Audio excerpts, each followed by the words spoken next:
और छत्तीसगढ़ में cash van गाड़ियां नियमों की धज्जियां उड़ाती नजर आ रही हैं। किसी का बीमा नहीं है तो किसी गाड़ी के फिटनेस पर सवाल हो रहे हैं, तो कई वाहनों पर हजारों रुपए के चालान बकाया हैं।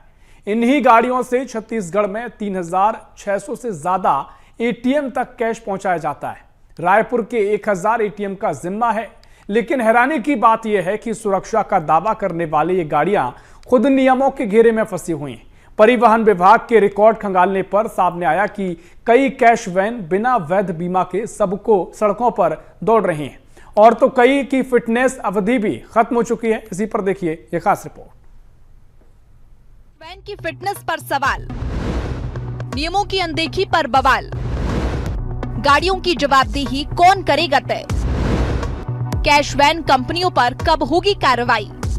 ये कैश वैन आप देखिए, ये गाड़ियां कहने को तो चारों तरफ सीसीटीवी और बंदूकधारी सुरक्षा गार्ड से लैस हैं। इन्हीं बख्तरबंद वाहनों पर एटीएम में कैश भरने से लेकर बैंकों तक नकदी पहुंचाने का जिम्मा होता है।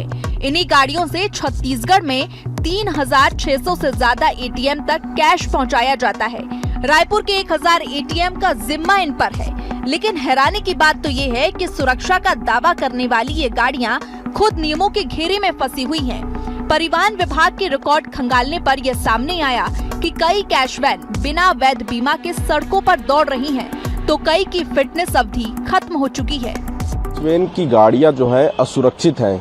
छत्तीसगढ़ में लगभग 3600 एटीएम है, जिनमें इन्हीं कैश वाहनों से कैश जो है वो पहुंचाए जाते हैं। लेकिन इन गाड़ियों को लेकर जब बीएसटीवी ने पड़ताल की तो पता चला कि इन गाड़ियों के जो इंश्योरेंस है वो एक्सपायर हो चुके हैं। कई गाड़ियों की फिटनेस नहीं है, कई गाड़ी जो है यातायात नियमों का पालन नहीं कर पा रहे हैं। अब ऐसे में सवाल ये है कि जो कैश वाहन ट्रांसफर करती है ये गाड़ियां, जो कैश वाहन है वो असुरक्षित है, और ऐसे में यदि कोई दुर्घटना होती है तो कहीं न कहीं मुआवजा मिलने पर भी सामने वाले व्यक्ति को इंश्योरेंस का पैसा भी नहीं मिल पाएगा, और साथ ही ये गाड़ियां भी असुरक्षित रहेंगी।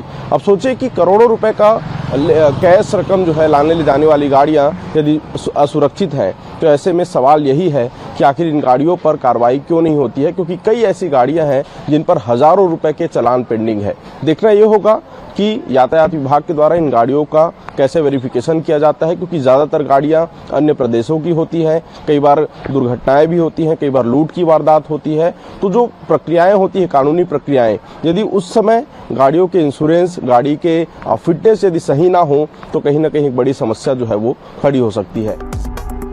ध्यान दीजिए तो इन गाड़ियों के संचालन के लिए स्पष्ट एसओपी तय है। सुरक्षा मानकों से लेकर वाहन की तकनीकी फिटनेस तक हर नियम का पालन जरूरी है, लेकिन बैंकों को सेवा देने वाली कंपनियां इन नियमों को गंभीरता से नहीं ले रही हैं। जांच में सामने आया कि कई वाहनों पर 20 से 30 हजार रुपए से ज्यादा के चालान लंबित हैं।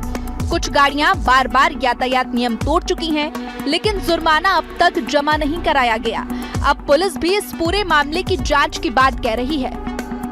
देखिए, आपने जिस तरीके से मामला जो संज्ञान में लेके आए हैं, इसके ऊपर विधिवत डायरेक्शंस दिए जा चुके हैं, और अभी आप आने वाले टाइम में देखेंगे जितने भी इस प्रकार के व्हीकल्स हैं जो कैश वैन्स होते हैं उनकी विधिवत चेकिंग की जाएगी, ताकि उनकी फिटनेस को इंश्योर किया जा सके। और साथ ही साथ अगर वो इंश्योर नहीं है तो कंपनी को विधिवत डायरेक्शंस देके कि आप इसका इंश्योरेंस करवाइए, ताकि कोई भी अनहोनी होने से बचाई जा सके। उसके डायरेक्शंस दिए जाएंगे, मतलब जो भी स्टेक होल्डर्स होंगे इसमें, उन सभी को विधिवत डायरेक्शंस दिए जाएंगे।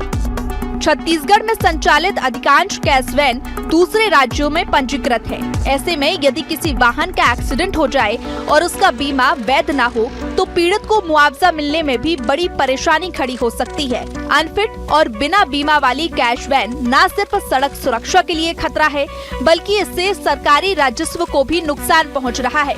अब बड़ा सवाल यही है कि आखिर करोड़ों रुपए की सुरक्षा का जिम्मा संभालने वाली इन गाड़ियों की जवाबदेही कौन तय करेगा।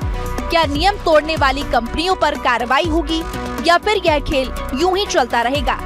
बीएसटीवी के लिए रायपुर से अविनाश चंद्रवंशी की रिपोर्ट।